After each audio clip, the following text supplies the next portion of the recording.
claro que tem que ser uma colaboração. Mas, ao mesmo tempo, se o Ministério Público Estadual tem conhecimento, através dessa reunião e através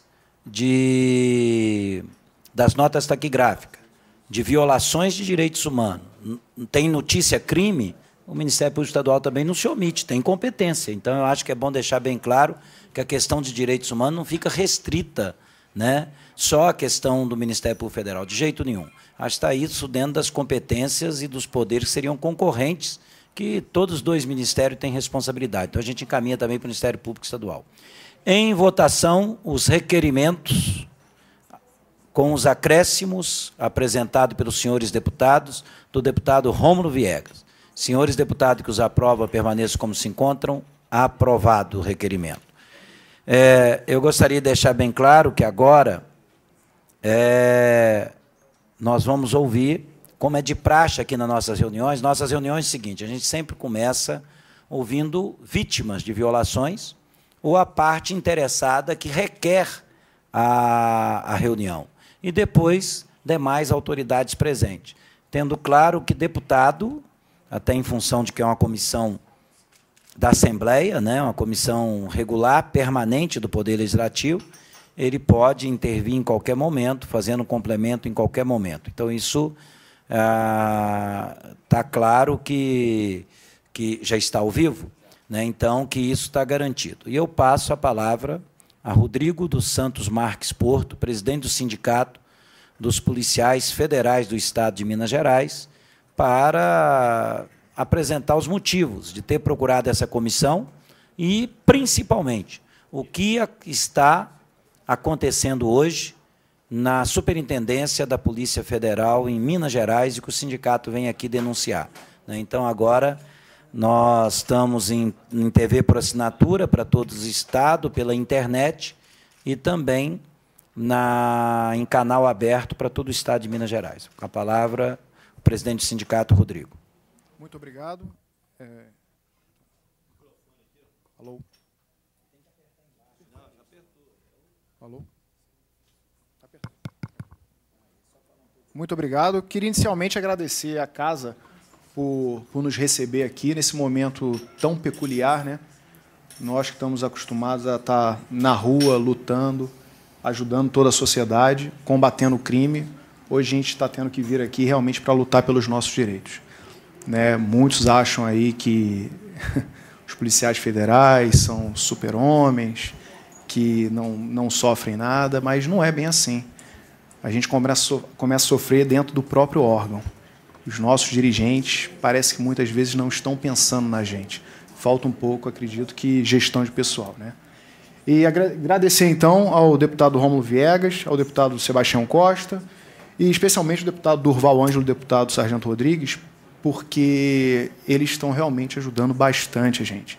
A gente já teve outras conversas, até para saber o que fazer, porque a gente não tem tanta experiência com relação a isso. Apesar de já sofrer assédio há muito tempo, depois desse movimento paredista, a coisa ficou muito mais evidente.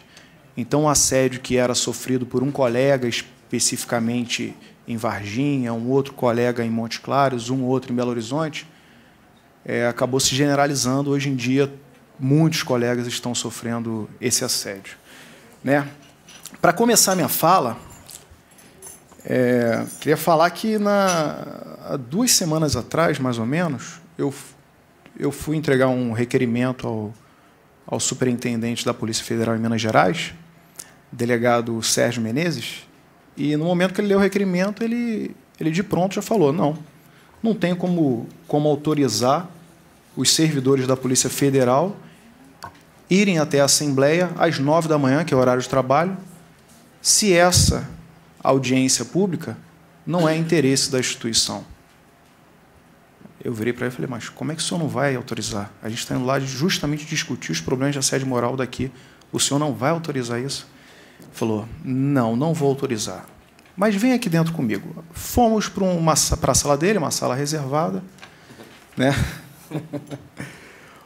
Onde ele começou a citar vários casos, e, dentre aqueles vários casos, que não dá para falar todos aqui, até mesmo porque a gente ia demorar muito tempo, ele veio questionar por que eu vim aqui na audiência pública, porque eu vim aqui na Assembleia pedir uma audiência pública, e não fui diretamente falar com ele. Por que a gente não tinha tido um diálogo antes de eu vir aqui à audiência pública? Aí eu queria aproveitar até o momento e expor para todo mundo e, de repente, lembrar o superintendente que, na data de 29 de novembro, ele mandou um e-mail para todos os servidores da Polícia Federal aqui em Minas Gerais, onde ele se dizia muito triste por causa de uma situação, uma viagem para uma operação de Varginha, que muitos servidores, por não terem recebido a diária antecipadamente, não tinham como viajar.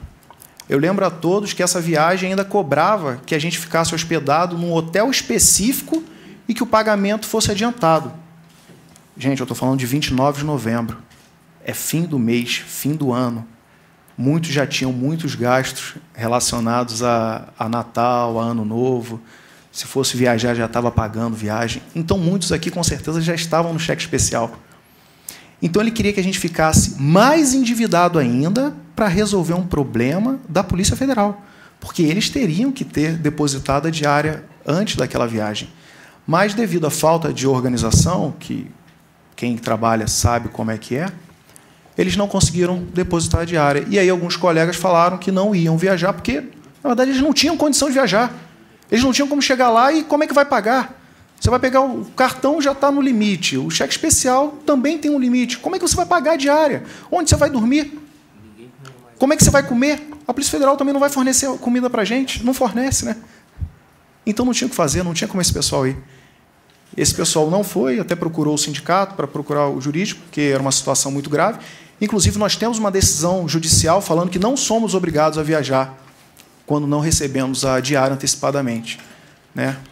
E, nesse e-mail que o superintendente mandou, tem um parágrafo aqui que ele diz: dessa forma, informo que continuarei a receber todo e qualquer servidor, policial ou administrativo, que pretenda expor ideias e ou pontos de vista, ouvir e ser ouvido, mas individualmente considerados.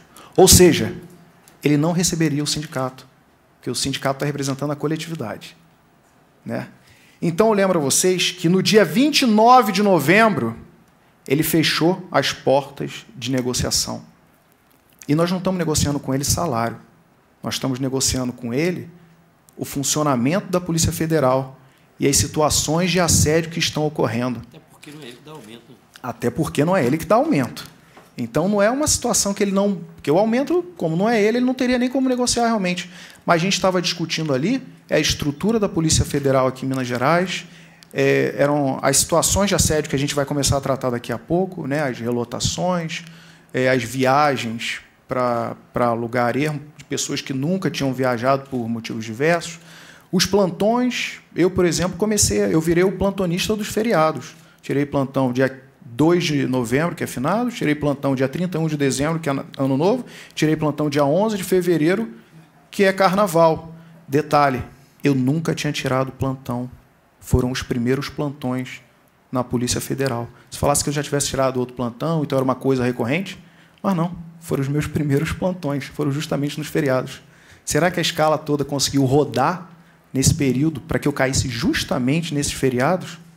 Por sorte, eu não caí no sábado, né? no Natal. Mais um pouco eu caí no Natal também.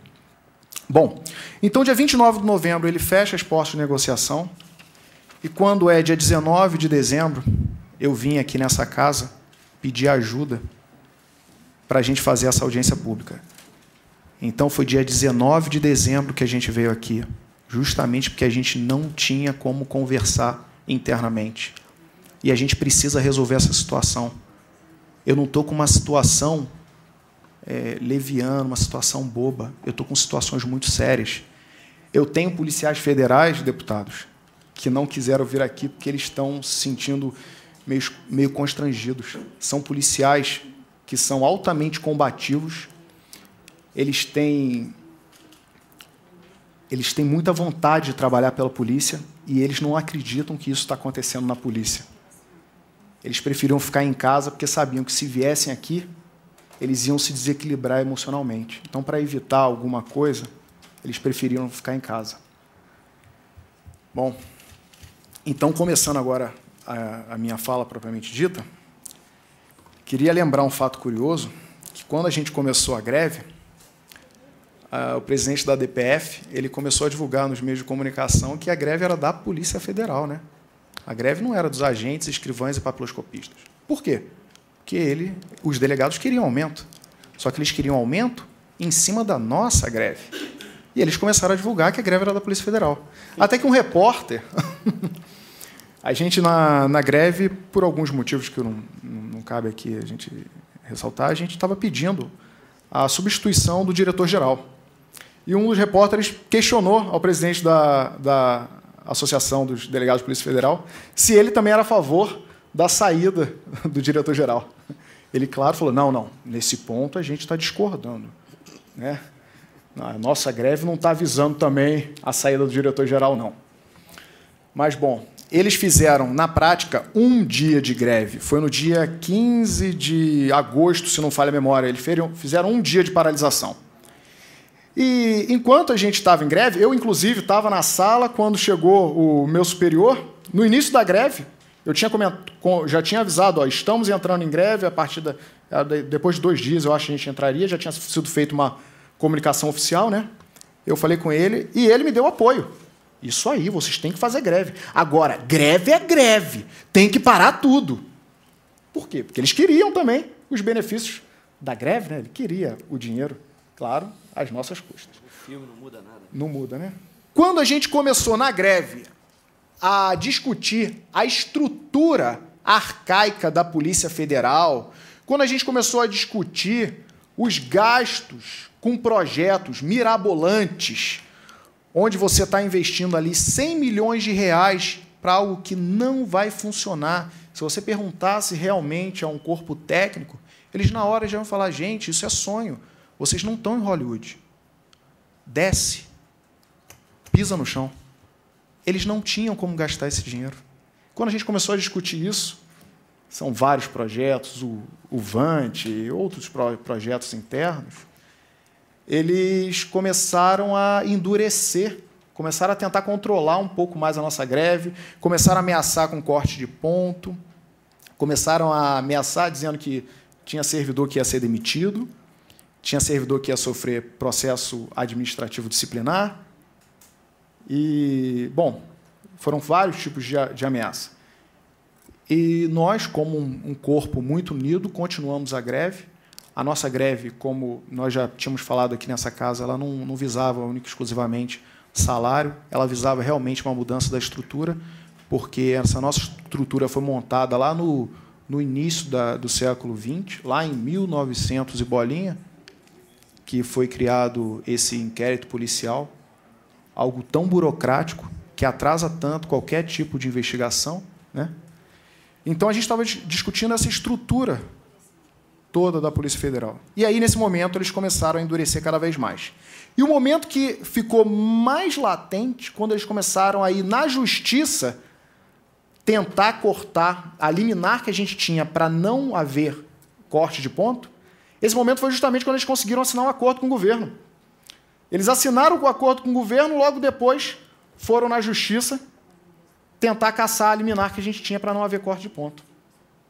Curioso, né? Eles realmente mudaram de lado. Inicialmente, eles estavam na mesma greve que a gente, né? Nós nunca estivemos na mesma greve que eles, que fique claro isso. Mas, em algum momento, eles estavam na nossa greve e, em determinado momento, eles passaram a opositores. Bom, falando um pouco de direitos humanos, eu queria lembrar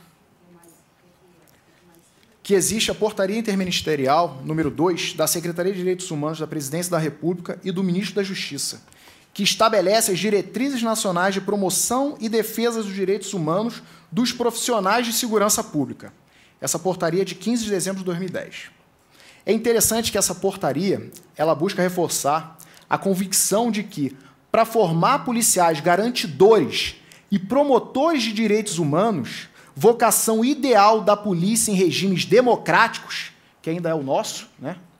É uma menos, né? É. É preciso que profissionais de segurança pública sejam treinados e trabalhem em um ambiente onde seus próprios direitos sejam respeitados. Gente, não tem como cobrar que eu trate bem um cidadão se ninguém me trata bem. A gente até trata muito bem o cidadão, porque eu sou um cidadão. Eu queria ser bem tratado e eu trato o cidadão muito bem. Mas eu não sou nem um pouco bem tratado dentro do departamento. Eu, especificamente, eu tenho graduação, eu tenho mestrado, eu tenho especializações. Eu fiquei muito tempo na área de inteligência policial. E no dia que acabou a greve, eu não estou falando 2 dias depois, não. Estou falando no dia que acabou a greve, eu saí dali do sindicato e eu, dentro do carro, recebi uma ligação do meu chefe falando que, em razão das minhas posições durante o movimento grevista, eu estava fora do núcleo de inteligência policial, que na segunda-feira eu deveria me apresentar ao diretor regional executivo para saber minha nova lotação. É engraçado que o meu chefe ainda virou e falou: desculpa, eu agradeço muito pela sua contribuição, eu queria até te falar isso pessoalmente, mas segunda-feira eu vou estar viajando. Tá bom. Por acaso, segunda-feira eu encontrei com ele. É comum lá esse tipo de conversinha. Agora, como é que pode uma polícia, num ambiente onde realmente estão preservando direitos humanos, se o nosso estatuto, o Estatuto dos Policiais Federais, é de 1965. Nossa. Gente. Conseguiu ganhar do da PM. Da PM e da Polícia Civil de 69, as 2 leis orgânicas. Isso daqui é da época que, quando chegava um superior, um subalterno tinha que levantar. Sabe o que eu ouvi de um delegado? Vocês ainda se dão bem, porque se fosse antigamente, vocês tinham que carregar nossas malas. Ele teve a coragem de falar isso. E, gente, tem que ter muito sangue frio para não reagir numa situação dessa. Os policiais que estão aqui sabem o que é isso, porque muitos já passaram por situações muito piores, né? Bom, eu não quero falar de todas as situações em si, até mesmo porque eu tenho muitos policiais aqui que eu acho que vão querer contar o que aconteceu com eles mesmos. Mas como o superintendente nos proibiu de vir aqui conversar com a população e debater com eles, lembrando, ele tinha fechado todo o canal de comunicação com a gente. Agora ele veio tentar reabrir o canal de comunicação, por acaso. Até com a Comissão de Direitos Humanos, pode até nos receber, o ilustre superintendente pode receber, né, a simples Comissão do Estado de Direitos Humanos, né? O ilustre superintendente, a carta é bem clara. Que privilégio. Bom, então, por ele ter proibido a liberação dos nossos servidores, alguns servidores do interior iam vir aqui contar o que eles passaram. Especificamente, o colega de Varginha, o Josias, muitos aqui conhecem, ele é atual diretor de comunicação da FENAPEF e foi punido há pouco tempo por expressar o sentimento do policial numa matéria técnica. Inclusive, a matéria dele, o título era Polícia de Juristas. E é justamente isso que é a Polícia Federal. É uma polícia de juristas. Eles esquecem de diferenciar que polícia é polícia e judiciário é judiciário. Então, existem disciplinas pertinentes à área policial, que não são necessariamente disciplinas pertinentes à área jurídica. É diferente. E, por isso, aqui, ele foi punido com 2 dias. Nós sabemos o problema, até mesmo por causa desse nosso estatuto, 2 dias de punição atrasa a nossa promoção. Então, você, às vezes, deixa de ter o aumento por causa de 2 dias. E eles fazem exatamente isso. Eles esperam chegar próximo a uma promoção para arranjar uma punição para o colega. Aí alguém que deveria, com 10 anos, chegar à classe especial, chega à classe especial com 16 anos, com 17 anos. Né? Então, queria citar essa situação especificamente do nosso colega Josias, lá de Varginha, que não pôde vir, infelizmente, por causa da não liberação do superintendente, em mais uma atitude arbitrária. E queria também citar mais um caso que eu acho um dos mais graves, que foi o caso ocorrido em Governador Valadares. Tá?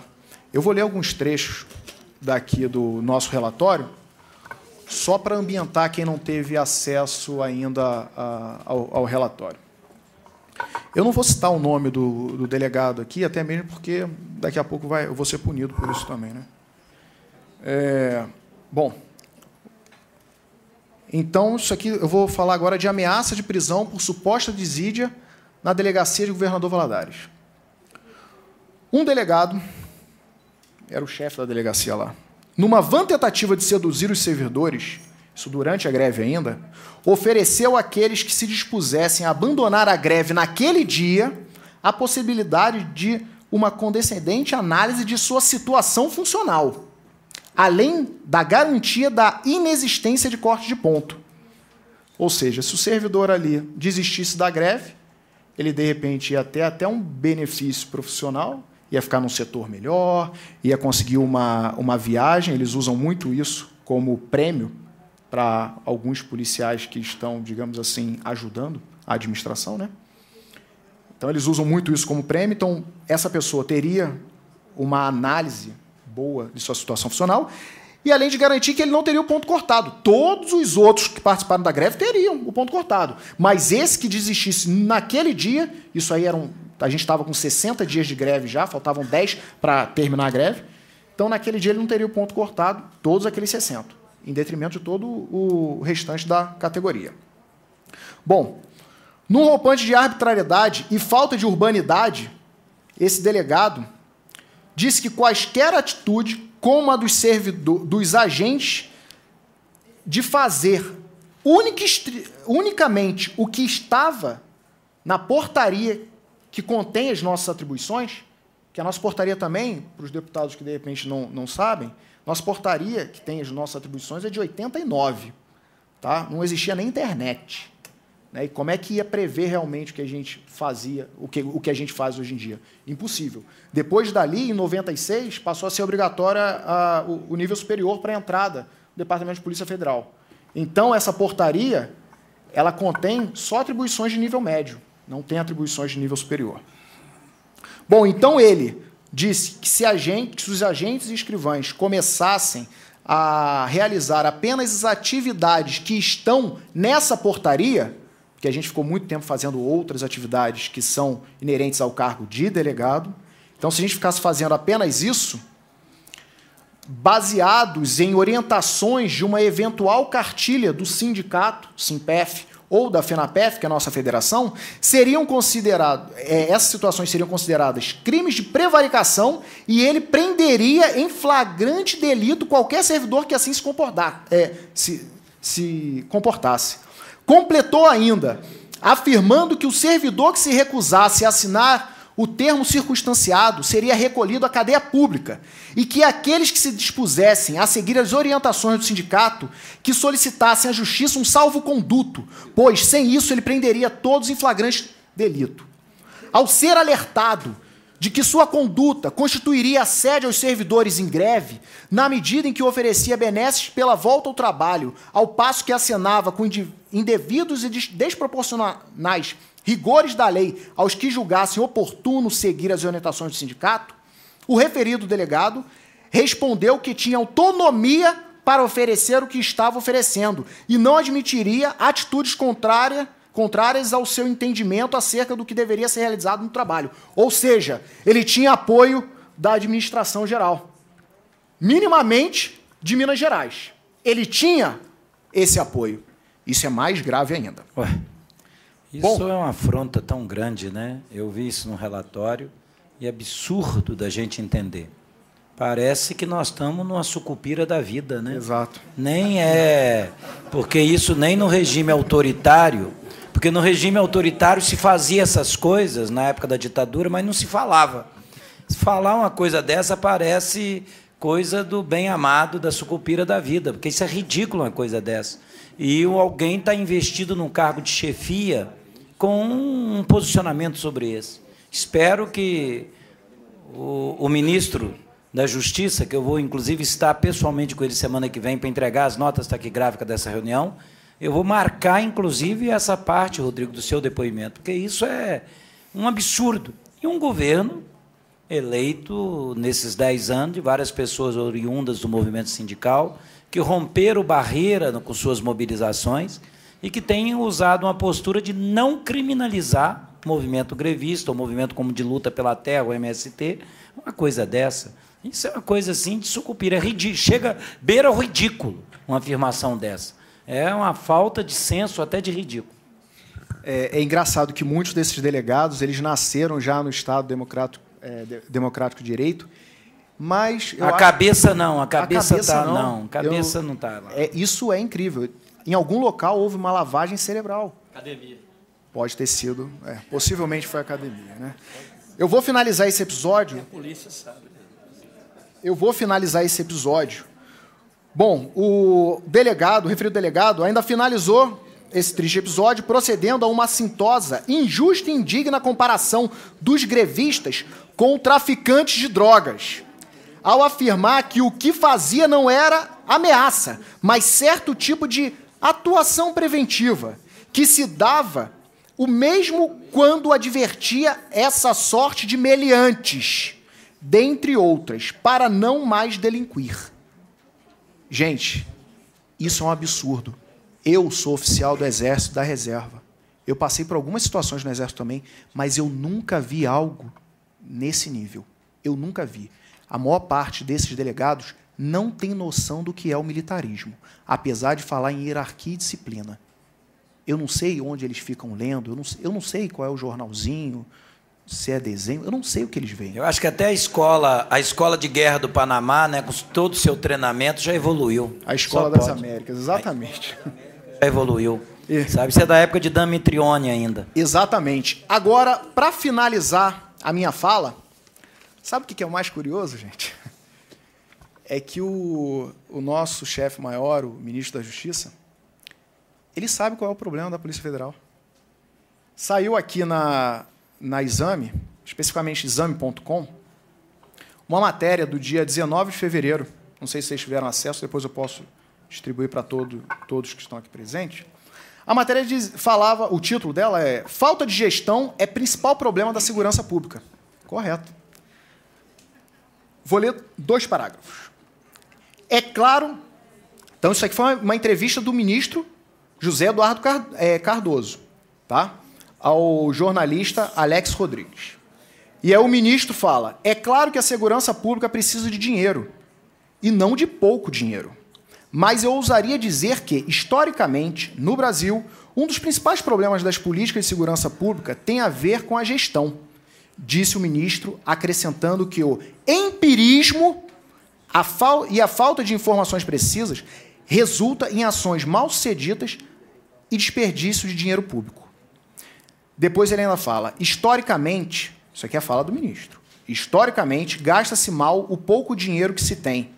Às vezes, gasta-se com iniciativas de dimensão pirotécnica, agora é fala minha, leia-se Vante, mas, voltando à fala dele, mas não se mede a utilização dos equipamentos, dos resultados.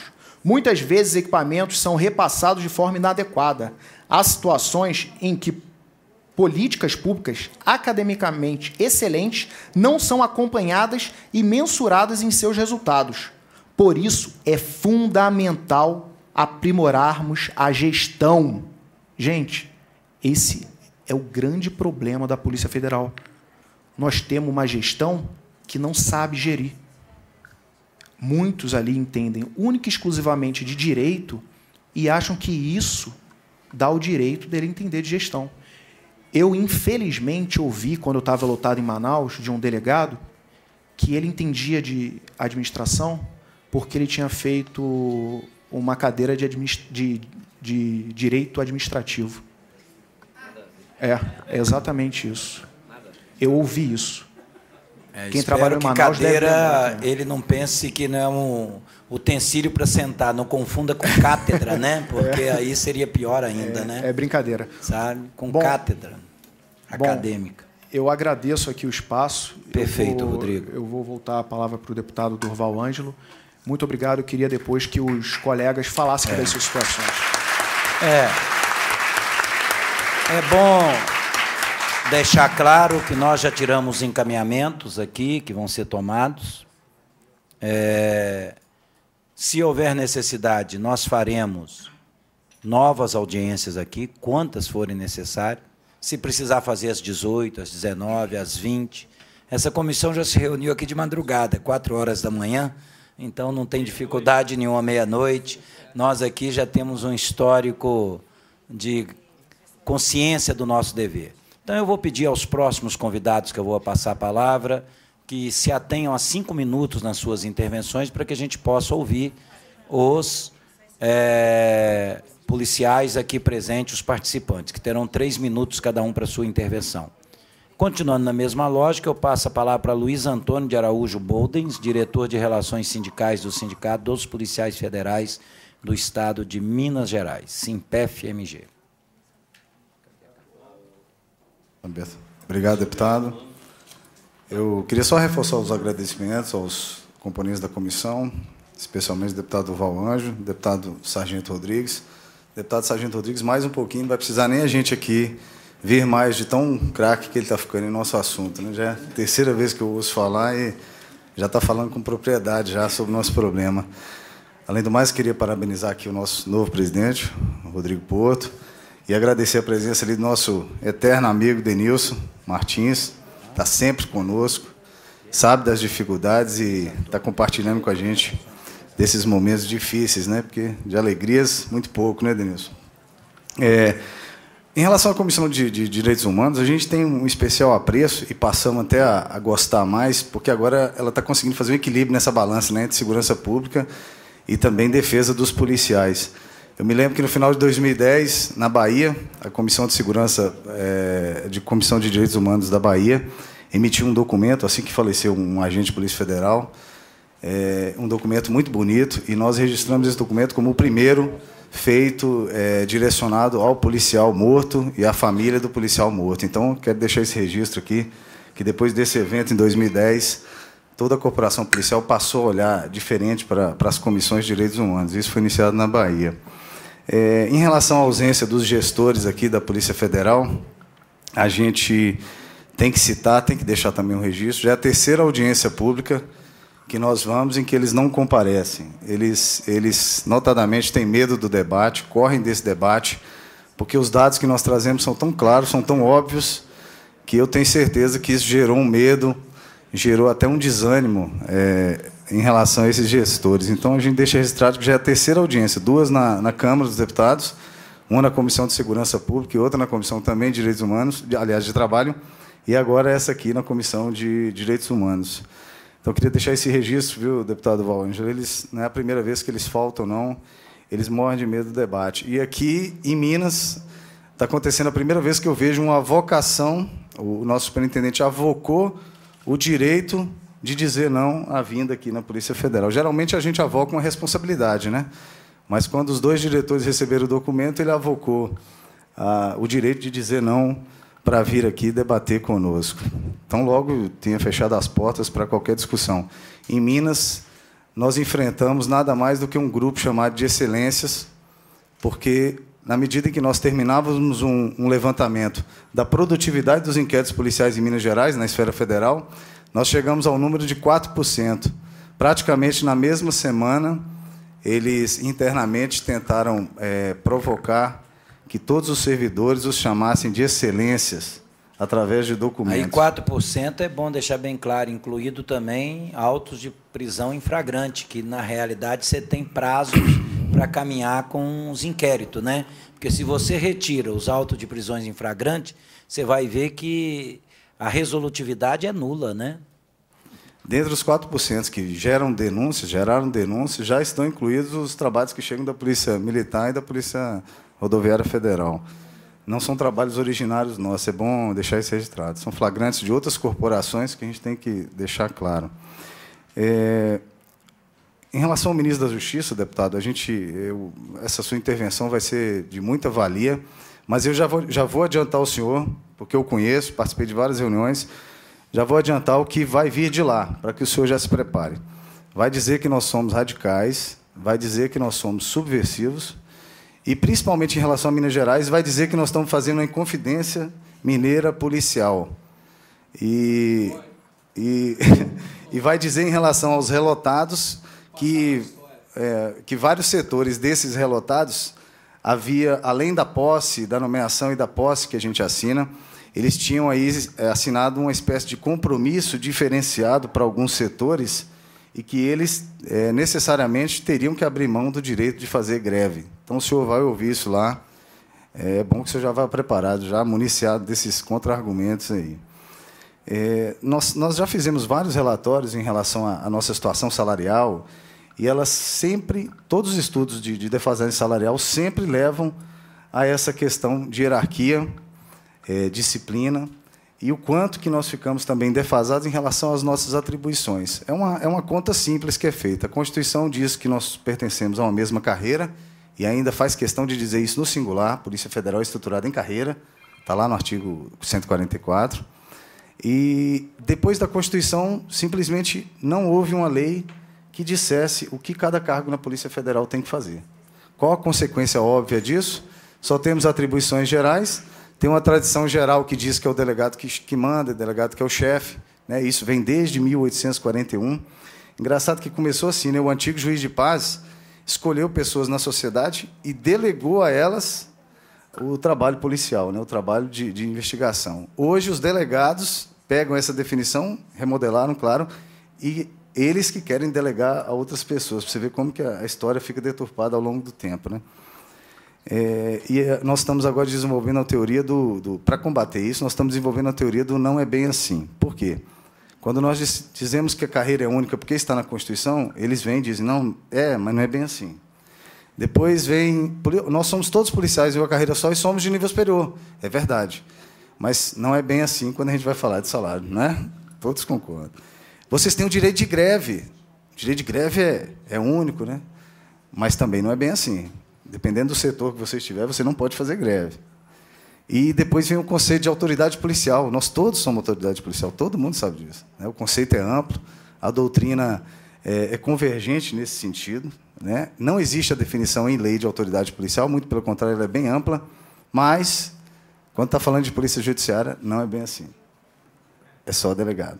E todos os projetos de lei e propostas de emenda à Constituição que existem hoje, e aí é uma outra coisa que a gente quer pedir a vocês, através de requerimento formal, é que nos ajude a combater, na esfera federal, os projetos que estão lá em andamento. A PEC 37, por exemplo, ela, a princípio, parece ser uma briga entre Polícia Judiciária e Ministério Público. Ela não é. No texto dela, isso é só o pano de fundo. No texto dela, traz, na verdade, um novo conceito de autoridade policial restrito ao delegado de polícia. Então, a PEC 37 é um confronto, é um embate direto entre um cargo e uma instituição. Aliás, duas, né? Os Ministérios Públicos, estadual e federal. Então, ali dentro do texto, tem pegadinhas, né? Tem um mundo de Bob ali que foi criado para que todas as definições dentro da Polícia Judiciária passem a ser do delegado. Vocês podem conferir lá. E, se a gente combater essas partes, a gente já vai conseguir um bom... Exatamente, nessa discussão. Por fim, nós temos queria uma fala breve, porque tem muitos colegas que vão falar. Os números, todos que a gente apresentou até hoje perante o governo, Ministério do Planejamento, Ministério da Justiça, comprovam que todos os nossos pleitos a gente tem razão e eles são justos, tanto do aspecto salarial, quanto sob o aspecto de busca por atribuições de nível superior em lei.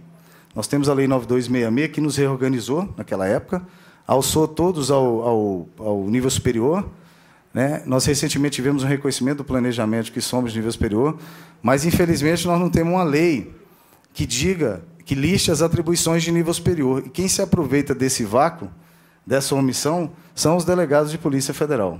Porque aí eles abocanham todas as chefias de Polícia Judiciária, porque não existe em lei nada que diga que a atribuição daquela parte da polícia é de um cargo ou de outro, então eles se apossaram disso aí. Para conseguir fazer isso, eles aumentaram de 780 e poucos no início de 2000 para 1.800 agora, no final dessa década. Quer dizer, eles aumentaram em número, justificando na necessidade dos inquéritos policiais, mas saíram dos 4% naquela época para os mesmos 4% agora. Quer dizer, para o trabalho efetivo de polícia judiciária não aumentou nada a produtividade e a eficiência, né?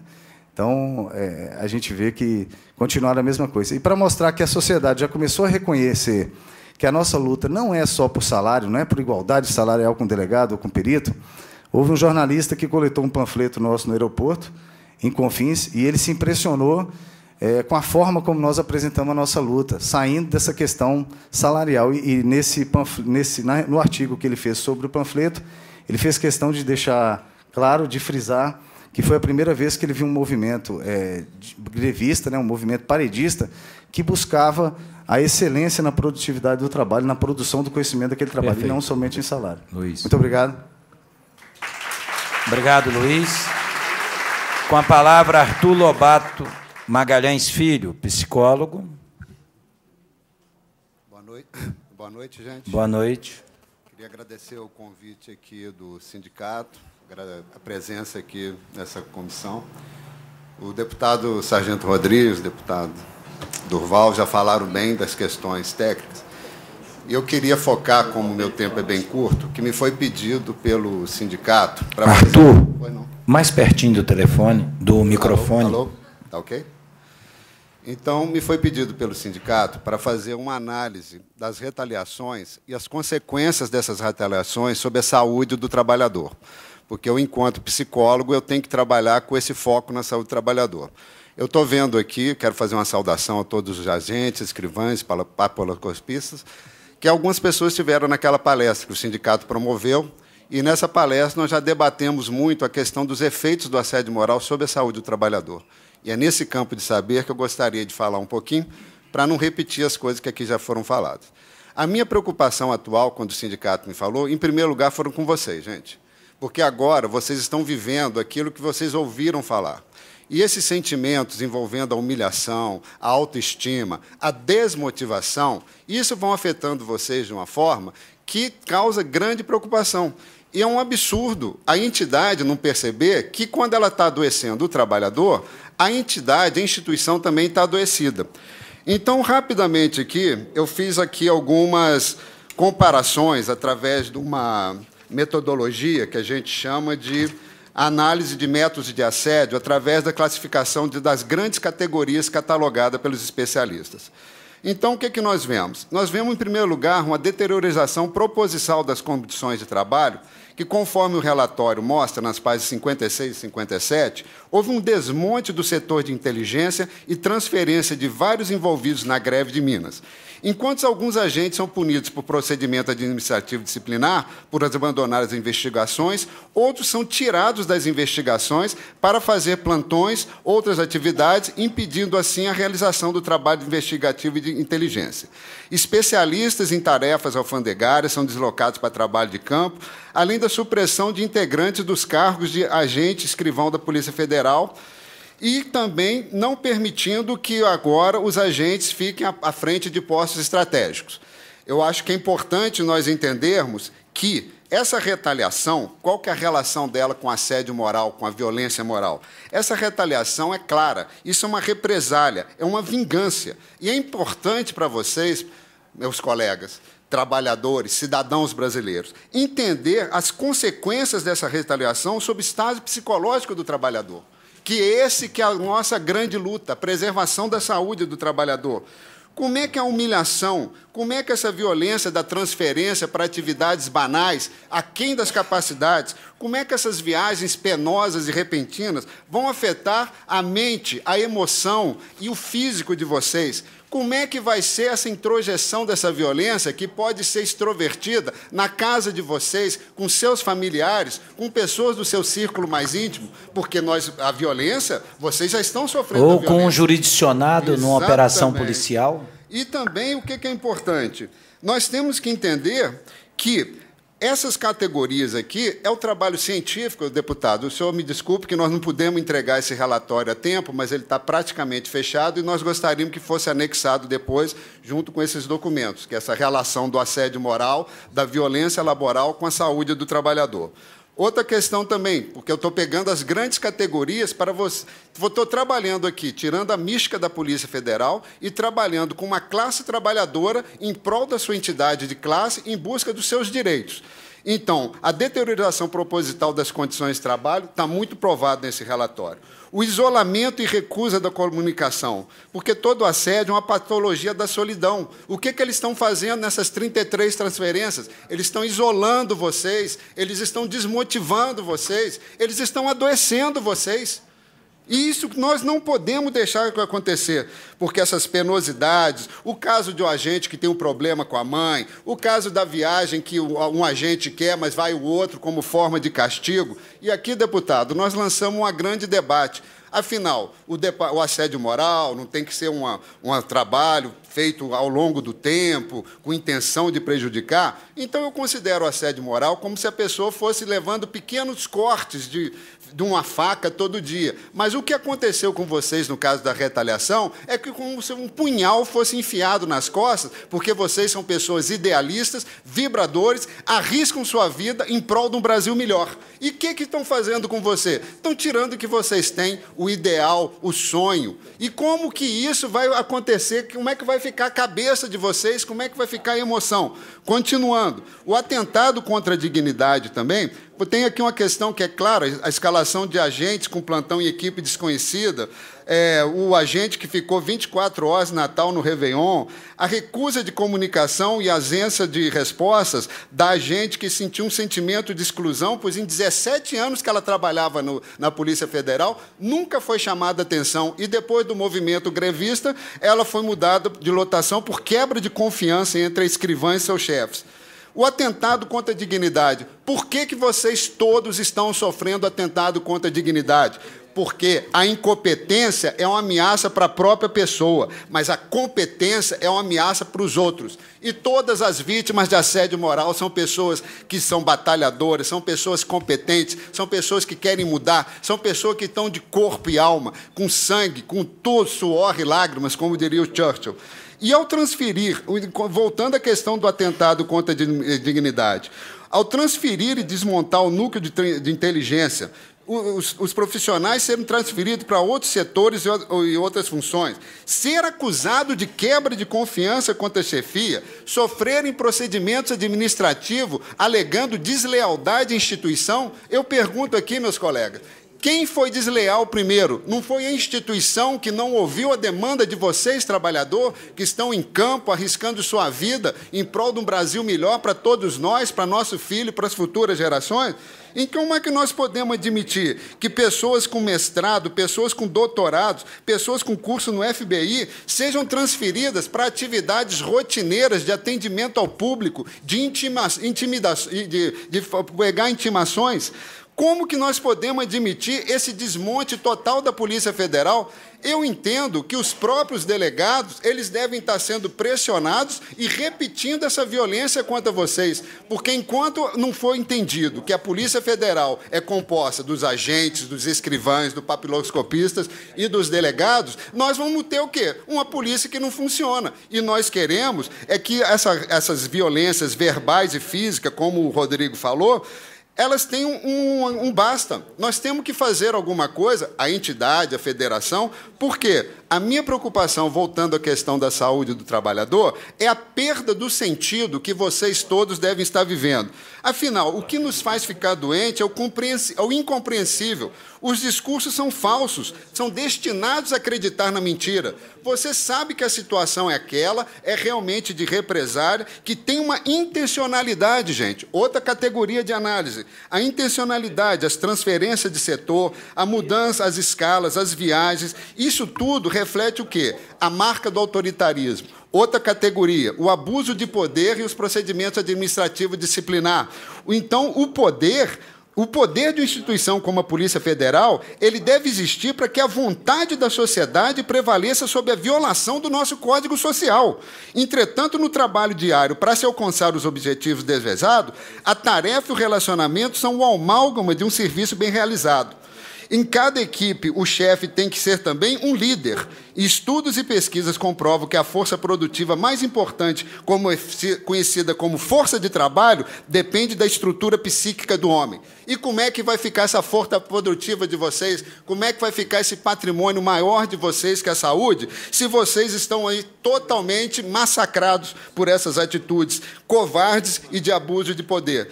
E, para terminar aqui, porque eu extrapolei um pouquinho meu tempo, por isso que eu estou falando bem rápido, mas estou à disposição para mais alguma conduta, seria a questão principal do assédio discriminatório de representantes e funcionários e representantes sindicais. O próprio presidente do sindicato de vocês foi impedido de tomar posse, tem problemas com familiares e não é respeitado. A questão do plantão. Então, o que nós entendemos? Que o autoritarismo, nós entendemos como um abuso da autoridade, é uma forma de opressão, é um conjunto de práticas perversas ao gerenciar a pessoa. E tem um historiador, Erval Pina Ribeiro, ele considera o autoritarismo uma das principais causas da insatisfação dos trabalhadores públicos, como processo de trabalho na administração judiciária. Deve ser combatido o autoritarismo, o abuso de poder, impedir as humilhações constantes que vão adoecer o trabalhador impotente de reagir, gente. Essa impotência que vocês têm de reagir, o isolamento, todas essas categorias de análise aqui, que depois nós vamos publicar esse material no site ou em uma publicação independente, eu quero que sirva como um alerta para todos vocês que, mais do que vocês reverterem as retaliações, garantir os direitos, o mais importante é vocês terem consciência que vocês estão adoecidos. Vocês não estão adoecendo. Vocês estão adoecidos fruto desse procedimento perverso, o assédio moral, que é uma das violências no ambiente do trabalho. E nós caímos numa grande contradição, que é tema realmente dos debates e seminários e congressos que eu frequento, isso é o seguinte: afinal, nós então vamos ter que esperar o cara sofrer 3 meses, 6 meses, o assédio moral, para consolidar assédio moral? Não, nós temos que intervir na fonte, nós temos que intervir na raiz, de forma que o trabalhador não adoeça. E aqueles que estão passando por esse momento, eles possam também ter um atendimento psicológico, ter algum momento assim de terapia, para poder desabafar.